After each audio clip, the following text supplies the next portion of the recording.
damai sejahtera Allah yang melampaui segala akal, itulah kiranya menyertai saudara sekalian di dalam Kristus Yesus Tuhan kita. Amin. Saudara-saudara jemaat yang dikasihi Tuhan Yesus Kristus, selamat tahun baru. Tahun baru. Harapan saya dan keyakinan saya firman Tuhan yang akan kita dengarkan pada sore hari ini menjadi pegangan kita dan menentukan perjalanan hidup kita 1 tahun ke depan. Oleh karena itu saya akan membacakan firman Tuhan dari Hagai pasal 2 ayat yang pertama B hingga ayat 10. Inilah firman Tuhan. Pada tahun yang kedua zaman Raja Darius, dalam bulan yang ke-7, pada tanggal 21 bulan itu, datanglah firman Tuhan dengan perantaraan Nabi Hagai, bunyinya, katakanlah kepada Zerubabel bin Shealtiel, bupati Yehuda, dan kepada Yosua bin Yosadak, imam besar, dan kepada selebihnya dari bangsa itu demikian. Masih adakah di antara kamu yang telah melihat rumah ini dalam kemegahannya semula? Dan bagaimanakah kamu lihat keadaannya sekarang? Bukankah keadaannya di matamu seperti tidak ada artinya? Tetapi sekarang kuatkanlah hatimu, hai Zerubabel, demikianlah firman Tuhan. Kuatkanlah hatimu, hai Yosua bin Yosadak, imam besar. Kuatkanlah hatimu, hai segala rakyat negeri, demikianlah firman Tuhan. Bekerjalah, sebab aku ini menyertai kamu, demikianlah firman Tuhan semesta alam. Sesuai dengan janji yang telah kuikat dengan kamu pada waktu kamu keluar dari Mesir, dan rohku tetap tinggal di tengah-tengah. Janganlah takut. Sebab beginilah firman Tuhan semesta alam. Sedikit waktu lagi maka aku akan menggoncangkan langit dan bumi, laut dan darat. Aku akan menggoncangkan segala bangsa, sehingga barang yang indah-indah kepunyaan segala bangsa dapat mengalir. Maka aku akan memenuhi rumah ini dengan kemegahan firman Tuhan semesta alam. Kepunyaan pula perak dan kepunyaan pula emas. Demikianlah firman Tuhan semesta alam. Ada rumah ini, kemegahannya yang kemudian akan melebihi kemegahannya yang semula. Firman Tuhan semesta alam. Dan di tempat ini aku akan memberi damai sejahtera. Demikianlah firman Tuhan semesta alam. Demikianlah firman Tuhan, saudara-saudara, yang berbahagia orang yang mendengarkan firman serta melakukan di dalam kehidupannya sehari-hari. Semoga saudara-saudara dan saya termasuk orang-orang yang berbahagia. Saudara-saudara, firman Tuhan ini sangat penting dan sungguh menggetarkan. Menurut perasaan saya, dan saya yakin saudara juga merasakan power firman Tuhan yang saudara dengar atau sambil baca di HP atau Alkitab saudara. Kenapa saudara-saudara? Saya katakan begini, dulu pernah satu rumah yang begitu dipilih Tuhan dan Tuhan sangat mencintai, yang di dalam perbudakan kemudian dibebaskan, menerima kebaikan Tuhan berulang kali sampai kepada tanah perjanjian. Tetapi kemudian kenikmatan dan kemegahan membuat umat itu lupa akan Tuhan, dan akhirnya firman Tuhan berkata, Tuhan harus menghukum mereka, sehingga tanah perjanjian, rumah rumah ibadah yang megah akhirnya terbengkalai. Mereka harus dibawa ke pembuangan. Dan kemudian saudara-saudara, umat itu mengeluh, umat itu menangis, meratap, dan teriakannya sampai kepada telinga Tuhan. Akhirnya Tuhan mendengar dan tergerak oleh belas kasihan dan menolong umat itu dengan cara Tuhan. Umat itu kembali dari pembuangan. Itulah yang saya baca dan saudara dengarkan. Ketika kembali ke pembuangan, mereka membangun rumah ibadah lagi karena sudah hancur dan berantakan. Dan firman Tuhan berkata, tidak ada orang yang melihat rumah ibadah itu bagus lagi. Kemegahannya sudah sirna, tidak bisa lagi semegah yang dulu. Tetapi saudara, itulah umat yang sudah kehilangan rasa percaya diri, walaupun tetap percaya kepada Tuhan. Beda dengan orang yang terlalu tinggi percaya diri, tetapi tidak percaya kepada Tuhan. Dan firman ini sampai kepada umat ini. Biasanya di dalam Alkitab, saudara, 3 jabatan imam, raja, dan nabi ini berperan, dan di dalam Yesus Kristus ketiganya itu sudah disatukan. Dan pada saat ini Nabi Hagai mengingatkan kepada kerajaan, kepada bupati wilayah, mengingatkan kepada imam besar pada saat itu, dan mengingatkan kepada seluruh masyarakat negeri. Walaupun berat tidak melihat lagi kemegahan rumah ibadah sebagai simbol, sebagai gambaran selama ini mereka punya hubungan ibadah yang baik kepada Tuhan. Hagai mengatakan, Tuhan mengatakan melalui Nabi Hagai, bekerja, aku menyertai, jangan takut. Terus datang. Itu kisah di dalam Alkitab. Ini bukan sekedar sejarah. Cara hidup beriman, bergumul di dalam Tuhan dan dalam kehidupan sehari-hari, ini menjadi teladan buat kita. Makanya saya kebakar, makanya saudara dengar, makanya kita baca di dalam Alkitab yang adalah firman Tuhan. Intinya, damai sejahteraku kutinggalkan di sini, kata firman Tuhan. Saudara-saudara, damai sejahteraku kutinggalkan bagimu. Damai sejahteraku kutinggalkan bagi kita yang ada di sini masing-masing. Kutinggalkan di jemaat Sidorame ini. Kutinggalkan di HKBP untuk menjadi kesaksian di tengah bangsa ini. Dan kutinggalkan di tengah bangsa ini. Begitu kita memahami firman Tuhan ini, saudara-saudara, tanggal 4 Januari kita diberangkatkan oleh firman Tuhan. Dari kepenuhan Allah kita memperoleh kasih karunia. Kepenuhan Allah hanya terjadi di dalam Yesus Kristus. Dan Anda percaya kepada Yesus Kristus, itu berarti di dalam Yesus Anda memperoleh seluruh kasih karunia. Tanggal 11 Januari kita mendengarkan khotbah Yesaya 42. Keselamatan, kasih karunia Allah yang diterima di dalam Yesus Kristus yang pertama dan terutama, Anda diselamatkan. Kemudian kita diberangkatkan tanggal 18 Januari bahwa di dalam Kristus kamu adalah orang yang kaya, kaya di dalam segala kasih karunia Allah.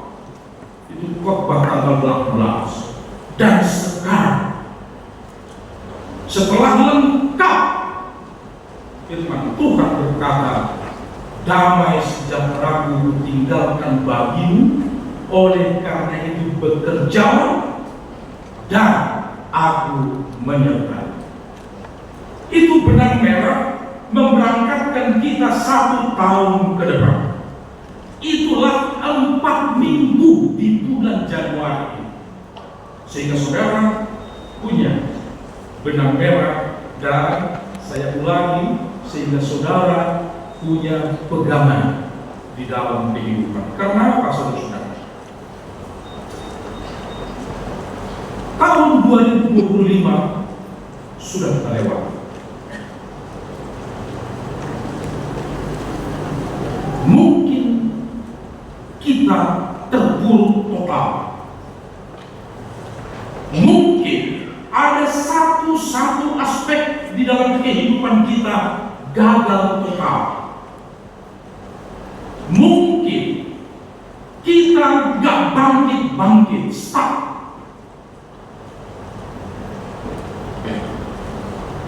Saya mau mengatakan kepada saudara, coba bayangkan gambar. Di dalam menjalani tahun 2026, Anda berupaya melakukan perubahan di dalam dirimu. Anda ingin bangkit dan melakukan sesuatu, dan memang harus begitu. Ingin terjadi perubahan, lakukan sesuatu. Apa bedanya dengan orang yang sudah berkecukupan, dengan orang yang sukses di tahun 2025? Maaf, ini beri. Bedanya adalah Anda memulai dari keterburukan, 0 resiko. Tetapi orang yang berkepunyaan, berkecukupan, bahkan berlebihan, dia memulai ingin bangkit lagi dengan risiko yang sangat besar. Saudara, mari kita lihat tahun ini. Di akhir tahun 2025, kita sudah mendengarkan situasi ekonomi global yang memang sedang turun. Ini semakin sulit bagi kita di tengah bangsa ini, karena situasi politik dengan bangsa ini seperti yang Anda dengar, baca, dan ikuti. Saya kira kita bukan orang yang buta dengan situasi ini, dan menjadi ungkapan umum bahwa bangsa kita sedang tidak baik-baik saja. Dan sampai sekarang ungkapan ini belum berubah. Artinya ada yang tidak beres. Dengan kata lain, lagi amburadul. Nah, pada saat ini kita diberangkatkan oleh firman Tuhan, Aku menyertaimu, damai sejahtera-Ku tinggal juga di dalammu, tinggal di jemaat ini, tinggal di orang Batak, tinggal di bangsa ini. Sementara kita sedang menjalani di tengah bangsa ini, negara ini yang amburadul. Bagaimana kita memahami ini, saudara-saudara? Ibu bapak, saudara-saudaraku yang dikasihi Tuhan Yesus Kristus, mengawali perjalanan 2026, harapan dari firman Tuhan dan doa dan harapan saya, mudah-mudahan kita ketemu lagi di akhir tahun 2026 ini, dan kita akan bercerita dengan cara masing-masing bahwa khotbah hari ini, secara khusus firman Tuhan hari ini, sangat menentukan perjalananmu 1 tahun ini, dan di akhir Desember kita melihat hanya puji Tuhan. Haleluya.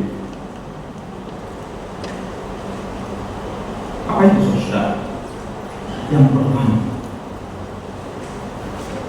dari awal milikilah mental kaya, tinggalkan mental miskin.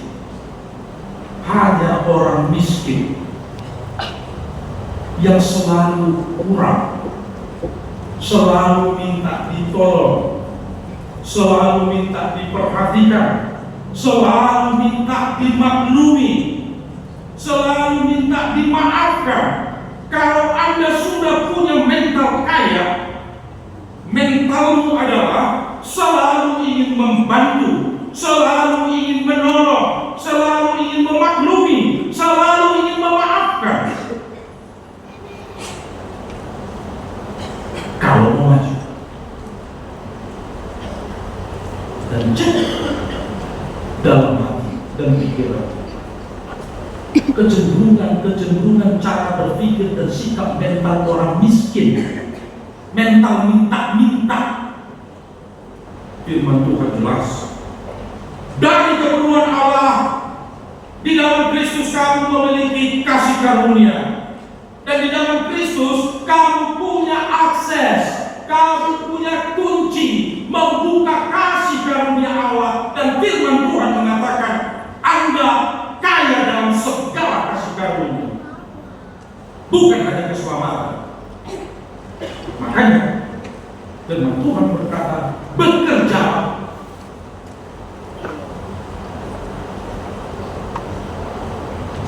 Saudara, mungkin masih enak memberi sebuah contoh yang sudah saya ceritakan. Contoh ini di beberapa kebaktian, dan ini kisah nyata seorang yang menceritakan sampai-sampai karena nggak sengaja, tetapi emosinya yang lama itu keluar sedemikian rupa ketika menceritakan. Dia sampai emosi seolah-olah terjadi saat itu, padahal ini cerita yang lama. Kita tahu kebiasaan orang Batak, ketika orang tua sakit parah, maka anak-anaknya akan banyak memperhatikan dan akan sangat banyak memberi masukan-masukan yang bijak, yang berhikmat, yang jago supaya sembuh. Dan ketika masuk ke rumah sakit, banyak yang mengunjungi di dalam perawatan. Tetapi ketika keluar setelah sembuh, tidak ada lagi yang datang. Kenapa? Tahu kenapa? Tahu kan kenapa? Karena urusan administrasi, urusan pengeluaran. Cerita masih berlaku. Ini kisah nyata, saudara, untuk memperlihatkan siapa yang mental miskin, siapa yang mental kaya. Kemudian seorang datang ini pergi ke rumah abangnya. Dia pinjam uang abangnya untuk membayar rumah sakit. Dikasih pula. Abangnya baik atau enggak? Baik enggak? Harusnya dikasih atau tidak? Jadi dia mengasih pinjaman itu baik atau enggak? Baik atau enggak?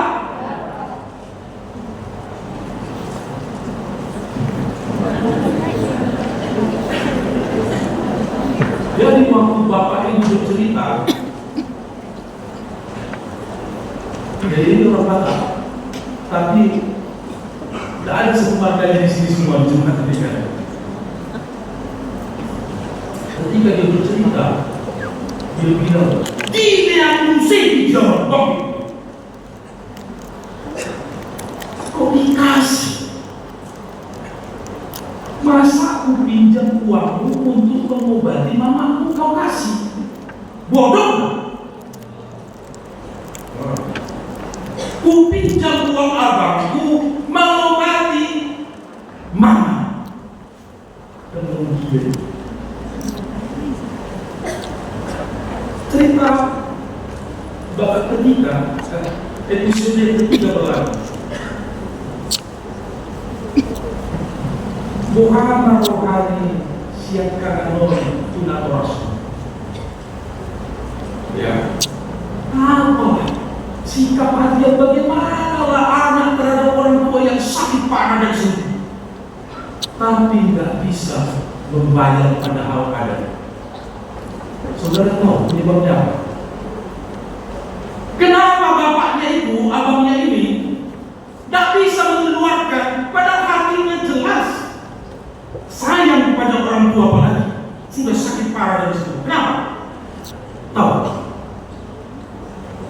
Coba kira-kira kenapa? Kira-kira aja. Pasti saya benarkan. Tahu? Karena istri tadi sebentar warta. Laki-laki 200-an, perempuan 500-an. Waduh, berarti di korban ini sangat pas.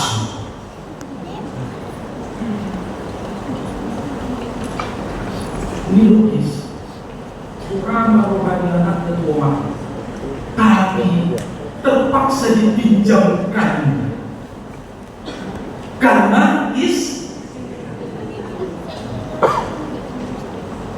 saudara akhirnya diberi pinjaman dan dibayarkan adiknya. Pertanyaan saya, siapa yang kaya tapi mental miskin, dan siapa yang miskin tapi mental kaya? Adiknya. Pas gak ada tapi sikap mentalnya kaya. Abangnya kaya tapi mental miskin dalam segala hal. Miskin dalam mengasihi orang tua, miskin dalam menyadarkan istrinya yang bodoh. Ayo ibu.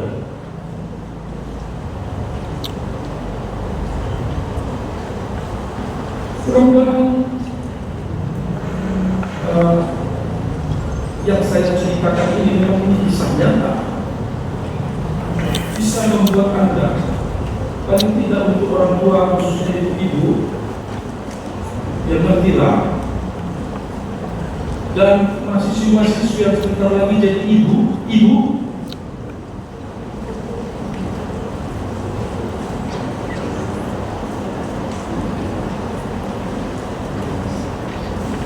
bersama apa ya?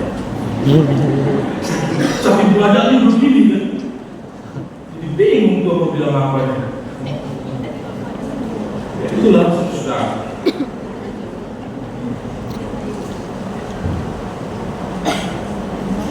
Itu poin pertama.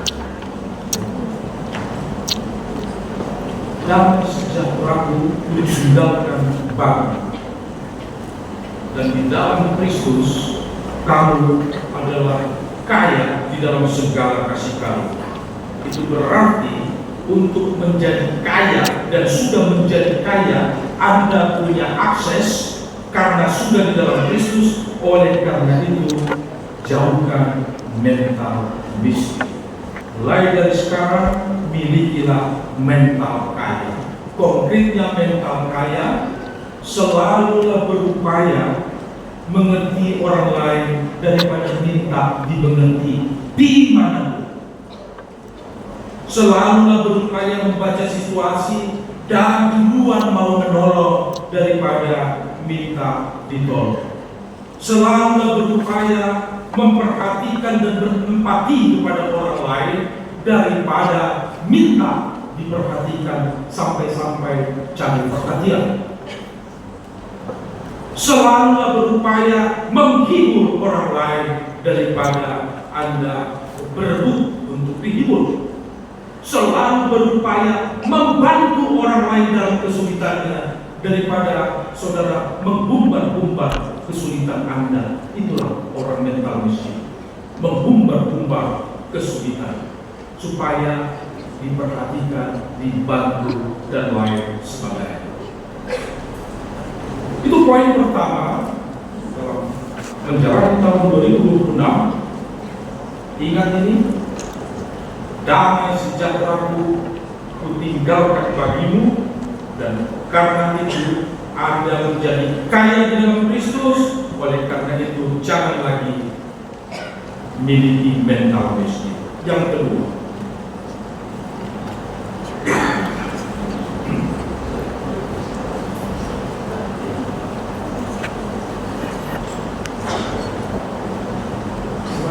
tadi juga jam 3 lupa buat terpaksa mempekerjakan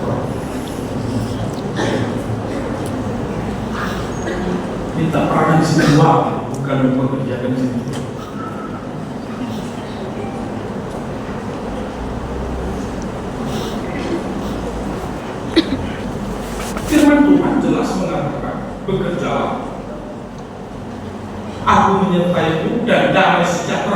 tinggalkan di sini.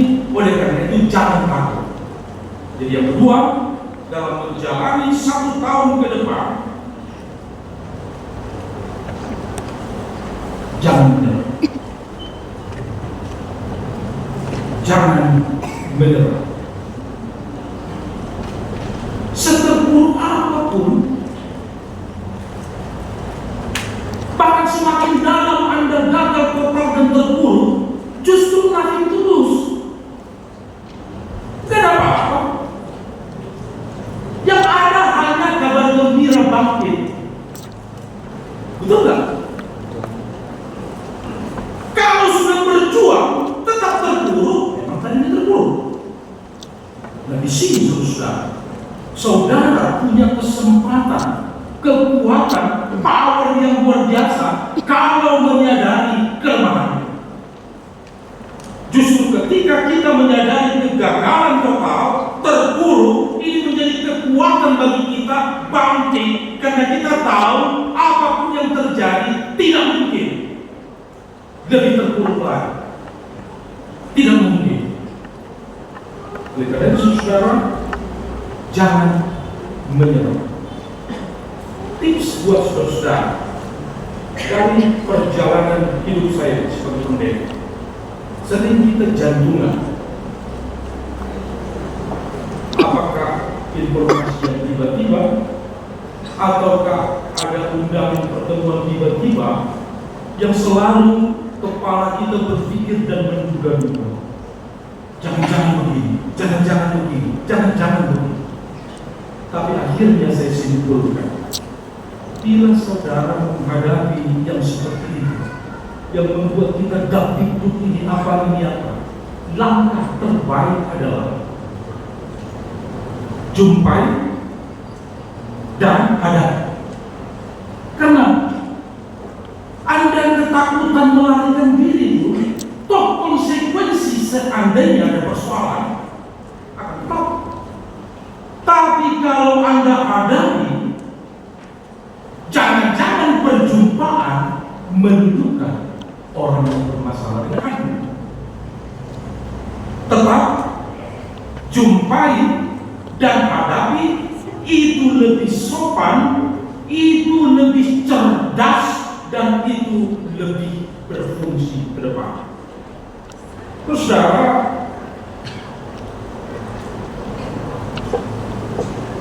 jangan menyerah. Ini yang kedua. Dan poin yang ketiga, tidak banyak-banyak, mentor kaya, pantang menyerah dengan segala penjelasan. Dan yang ketiga,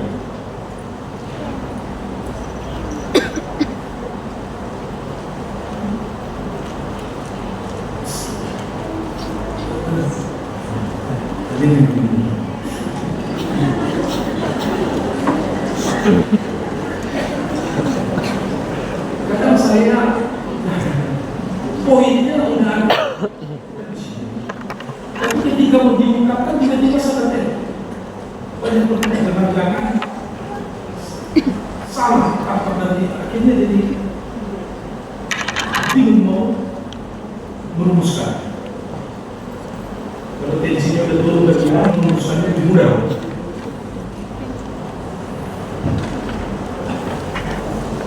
Dan saya yakin pasti saudara juga menyetujui kesimpulan saya.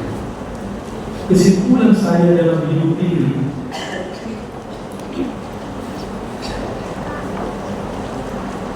jauh lebih banyak yang baik terjadi di dalam hidupku di luar rencana. Jauh lebih banyak yang baik terjadi di dalam hidupmu di luar rencana. Jauh lebih banyak yang baik terjadi di keluargamu, keluarga kita di luar rencana. Makanya bersyukur.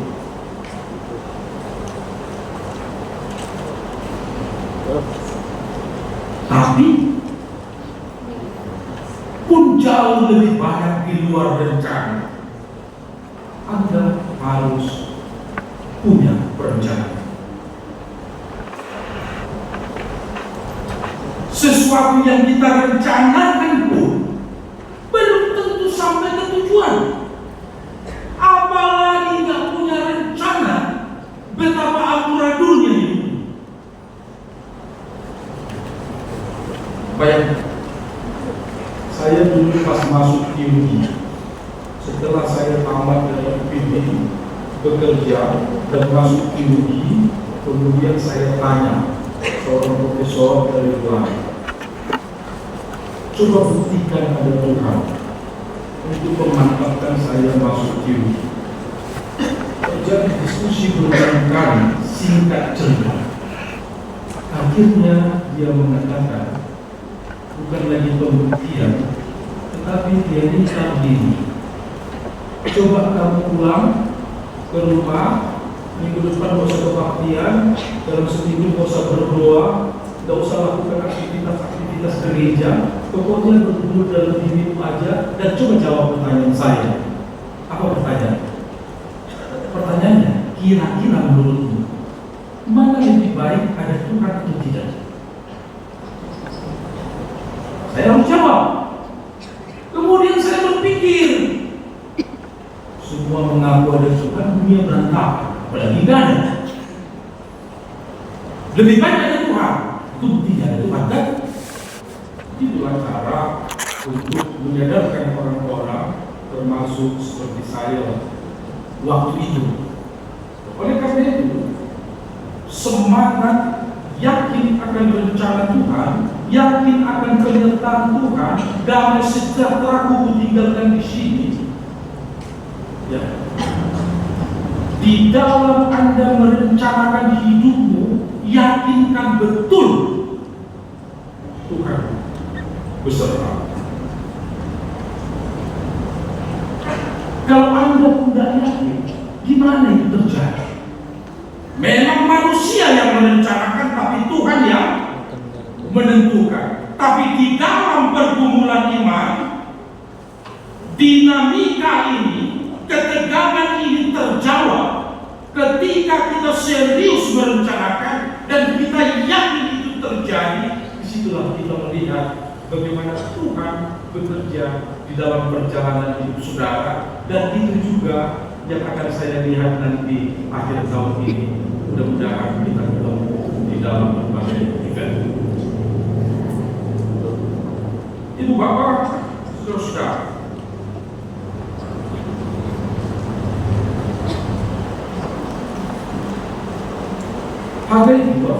Hagai pasal 2 ayat 4. Saya kaitkan dengan topik damai sejahtera Allah diberikan kepada kamu. Yang penting sekarang, bagaimana kalau cuma janji? Udah sering kita dengar janji itu, Pak. Kalau soal percaya kan kita, tapi nggak ada perubahan. Sekarang saya mau tegaskan kepada saudara, bagaimana cara menerima, cara mengambil damai sejahtera Allah. Salah satu cara, dan itulah kunci untuk menjalani 2026. Bekerja. Karena bekerja itu bentuk kerjasama Anda dan Tuhan Allah untuk mendatangkan damai sejahtera. Tidak ada cerita lain. Oleh karena itu dari sekarang, jangan lihat pekerjaanmu sebagai hal yang duniawi. Jangan lihat kuliahmu hanya urusan kampus dan dunia saja. Jangan lihat nilai-nilaimu itu hanya sekedar angka-angka, deretan angka-angka saja. Tetapi kerjaanmu dan hasil kerjaanmu itu bentuk kerjasamamu dengan Tuhan Allah, mengambil dan menerima berkat dan damai sejahtera, dan dimampukan menikmati. Itulah saudara, Sepertinya khotbah ini hampir berakhir. Sepertinya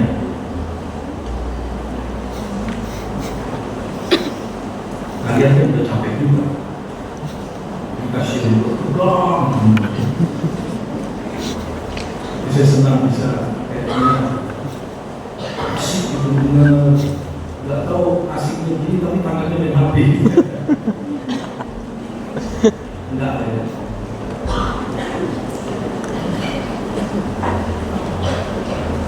Nah poinnya saudara, ini sudah 4 minggu Januari melangkah dengan percaya diri dan percaya Tuhan.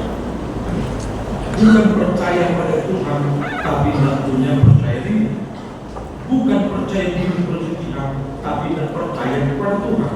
Tapi percaya diri karena percaya Tuhan. Sama.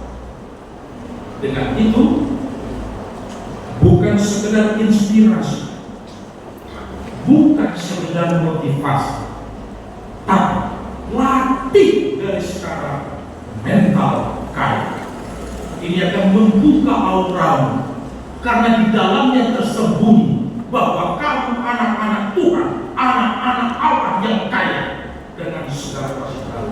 Tapi selama ini kamu tutupi, aura itu tidak keluar.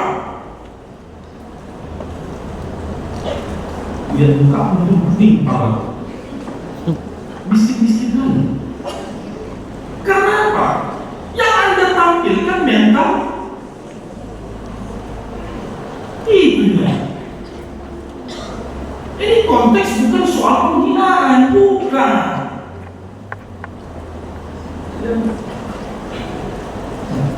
Ini kalau dilatih, bayangkan aura kaya yang saya jelaskan tadi, kaya perhatian, kaya menolong, kaya empati dan lain-lain. Nanti jangan cewek-cewek pun yang cowok dalam hidup cinta. Karena memang nggak lagi soal, tapi sudah soal perhatian ya. Kita tahu dia punya masalah, kok menolong ya? Coba daripada kau hidup itu dengan berbagai makeup boros, itu aja nih. Aura akan hilang. Itu jadi latih supaya bukan hanya sekedar percaya dengar, tidak, latih. Cara latih itu saya jelaskan tadi. Yang kedua, jangan menyerah. Segagal apapun kamu dalam beberapa aspek dalam hidupmu, konkretnya tetap gumuli, tetap lakukan. Kalau ada kejutan-kejutan yang menakutkan, bikin deg-degan, lebih baik hadapi supaya Anda tahu. Dan biasanya lebih banyak yang positif kalau kita jumpa dan hadapi. Yang ketiga, untuk dilatih. Ketika Anda membuat pelatihan untuk diri untuk 1 tahun ke depan, saya rekomendasikan untuk saudara. Bukan itu masuk ke renungan. Dia punya satu topik. Karena dalam usia 95 tahun, dia termasuk tokoh yang menjadikan Warren Buffett sebagai orang terkaya di dunia dengan gagasan pikiran-pikirannya. Dan dia pernah terpuruk sedalam-dalamnya. Dari situ saya dapat inspirasi. Ketika Anda terpuruk sedalam-dalamnya, itulah kesempatan untuk bangkit karena tanpa risiko. Dan kemudian dia berikan 7 tahap apa langkah-langkah yang harus kita lakukan konkret per bulan.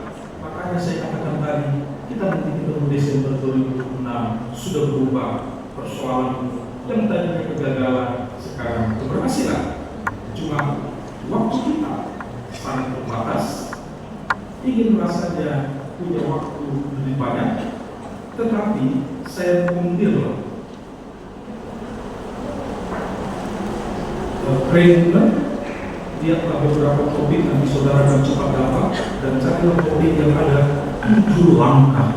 Dan kalau Anda terapkan untuk mumpung belum bulan 2, kan akhir bulan 1 pas, belum bulan 2, pelajari, terapkanlah prinsip-prinsipnya. Dan saya sangat tertolong karena dengan dasar firman Tuhan ingin membantu kita maju ke depan, dan persoalan kita ada langkah konkret seperti apa, saya carikanlah ahlinya dan saya rekomendasi untuk saudara. Tuhan memberkati saudara semua.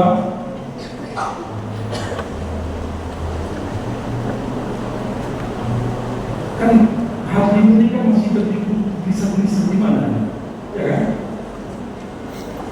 Harus bisa di step.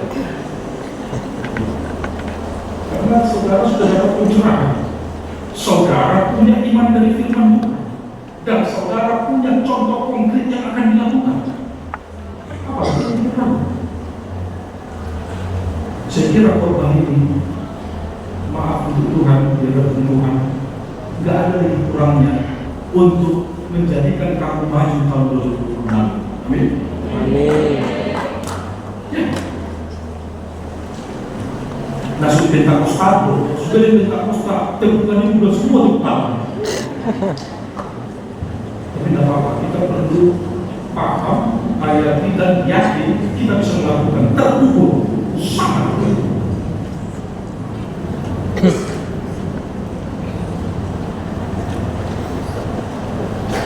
Bukan diam-diam menunggu, ngomong apa lagi.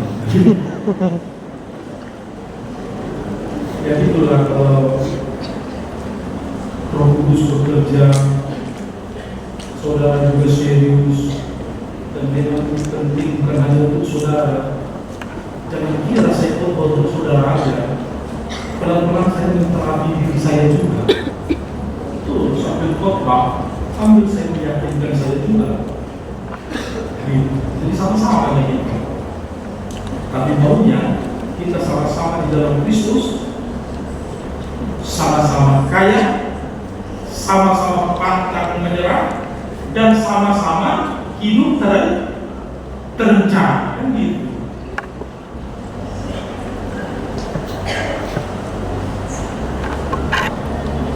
Itulah saya ini.